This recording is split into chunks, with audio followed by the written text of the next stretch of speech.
And it's good morning to my regular guest, the man that knows everything about technology, or nearly everything, Mathew Dickerson, technologist, futurist, author, speaker, and what aren't you? I'm not sure. How are you, Matt? Yeah, good, thank you. It's a big claim to know everything about technology. Even someone with a huge ego, I don't think, would claim to know everything about technology because it changes so quickly, man. It's changing on a minute-by-minute basis.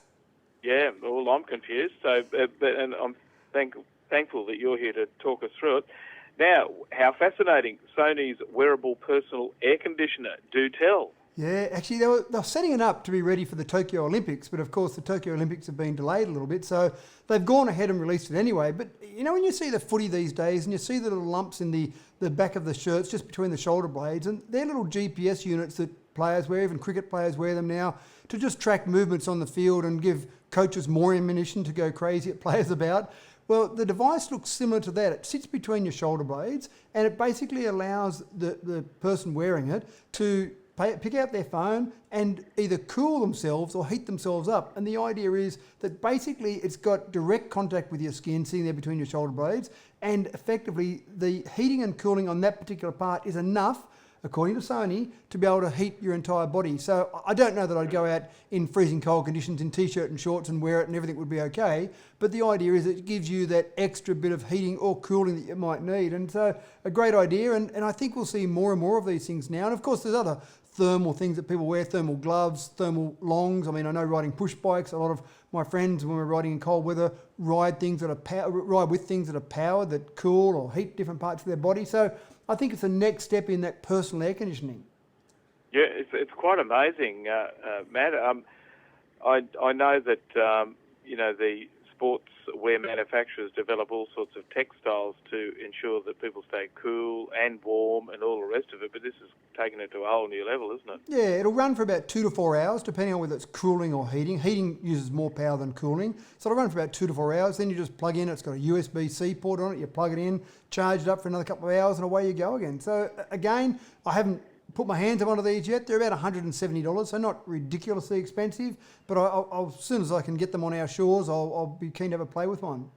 I'm sure you will. Do you remember catching a train through the Blue Mountains and they'd have foot warmers, or people could take little hand warmers with them because it was so freezing? Well, in the old Rattlers? The old Rattlers, I remember when I used to go to uni on the old Rattlers, and you know my very rich friends used to be able to get the sleeper so they could have a sleep on there, but I used to sit up freezing away on the old mail train and I used to look at people with various devices to keep them warm, and I'd go, that's a good idea, but I'd never remember to do it for the next time. That's right. You could. Can you wear any clothing with this new wearable personal air conditioner? Is there a limit to what you can wear? No, the idea is that you would put it on the first layer, and you could create your own pocket as such. You could put a little pocket in the top of a shirt, an undershirt, a t-shirt, whatever you wanted to do. Obviously, you can put layers over the top of it as well if you're trying to heat yourself up. But the idea is it does really have to touch the skin, or just have one thin layer of clothing between the device and your skin. So yeah, sure, underneath things, whatever you want. Sony do sell some t-shirts. They're about $20 they sell t-shirts for that have got the pocket already built in. But again, if you want to save some money, you could put a little pocket of your own in there. And you're listening to Tech Talk on Outback Mornings with Mathew Dickerson, technologist, futurist, and every other ist. Isn't that right, Matt? I'm an ist, apparently, an ist. An ist. Now, this is fascinating because noise-cancelling windows halve traffic sounds, I should say, even when they're open, and I think that's a great thing for any sound because some country towns get noisy with parties and all the rest of it. Tell us about that. Yeah, and I'm sure people are familiar with noise-cancelling headphones, and I bought my first pair of noise-cancelling headphones in LA. I was over at a conference and there was a friend sitting there and he said, try out these, I've only just bought them. And I put them on my head and I went, oh, they're not that exciting. And then he said, no, flick the switch. And I flicked the switch and I went, wow, that's just transformed my world. And I went and found a Bose dealer there and then on the spot and bought some for my flight back home. And so they've been around for a while now, and this concept is similar. So what you see in some heavily trafficked areas are windows. Obviously the people are keeping closed in their apartment blocks and trying to keep the noise out. But in some areas you would like to get a little bit of fresh air. I'm not sure how fresh the air might be outside, but some sort of airflow through your apartment. And of course you open the windows and it just about deafens you with all the traffic noise.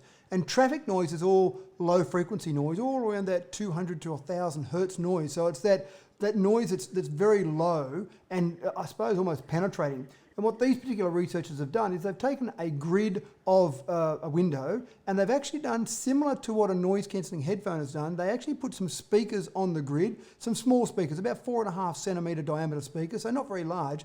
And they put out a frequency that basically cancels that frequency coming in. So even with your window open, with these speakers mounted there, you can still see outside because the 4.5 centimetres doesn't block the entire window, and they'll actually put out a sound. And as you said correctly, that'll about halve the sound that you might see coming in. So again, experimental at this stage, but I can see this being applied in a whole range of areas. Luckily, where we are, we probably don't have a huge problem with lots of traffic noise, but in this country, I think we're going to see more and more population expansion, and obviously more and more situations where we might need some noise cancelling on our windows.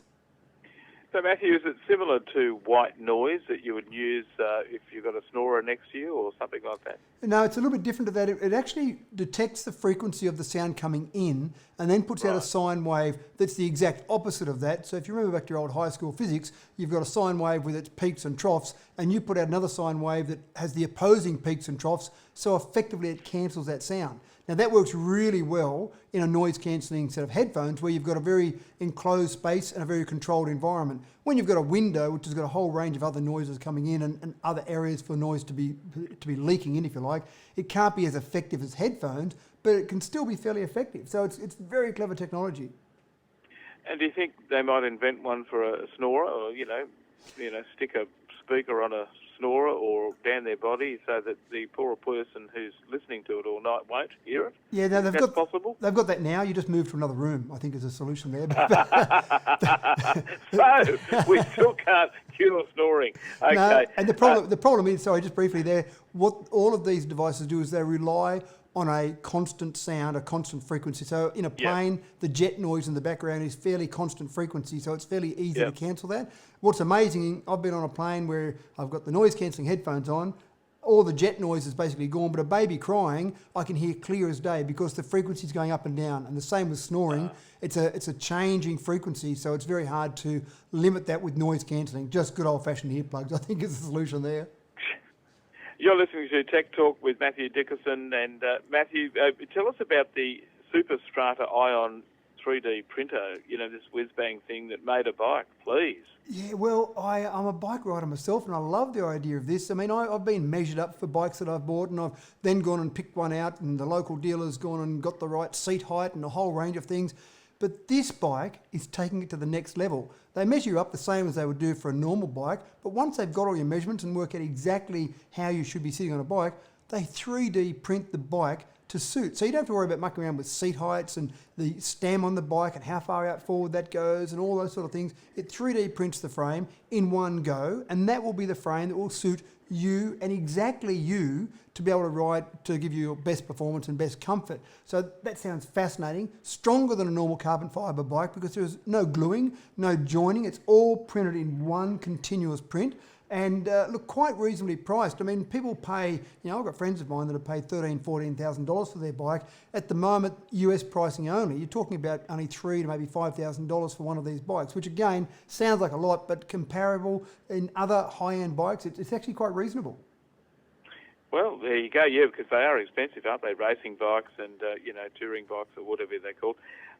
So it's strong. You're saying it's the polymer or whatever they use.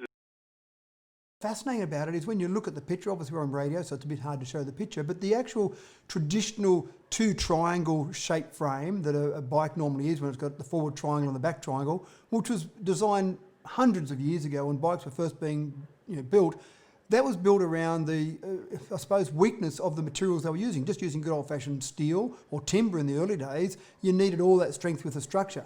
Now they've got so much strength in the actual feature or the actual components they're using, the actual carbon fibre is so much stronger, they've actually taken out the middle part of that triangle. So it's almost like a rhombus, a squashed down rhombus when you look at the shape of it without that central piece. And when you look at it, you think, wow, that's going to fall apart. But because the carbon fibre is so strong, they can design in a completely different way. So it looks fascinating. They've got an e-bike model as well. And e-bikes, I've ridden some e-bikes. I feel very lazy riding an e-bike, but they are fantastic to ride. If you want to use it for a commute, for example, you can turn up at work, you've average 30 kilometres an hour on your ride to work, and you feel refreshed because you haven't had to do a lot of work. So they've got an e-bike version of it as well. And again, they've built the battery into the frame, so it's all basically seamless. You could get away without even telling people you had an e-bike. There you go. You fake it that you're being really fit. That's right. And it's taking you from A to B. Yeah. Well, Matt, thank you very much for your time. Appreciate it. And we'll chat next week. Sounds great. Thanks, Wayne. Mathew Dickerson with Tech Talk here on Outback Mornings.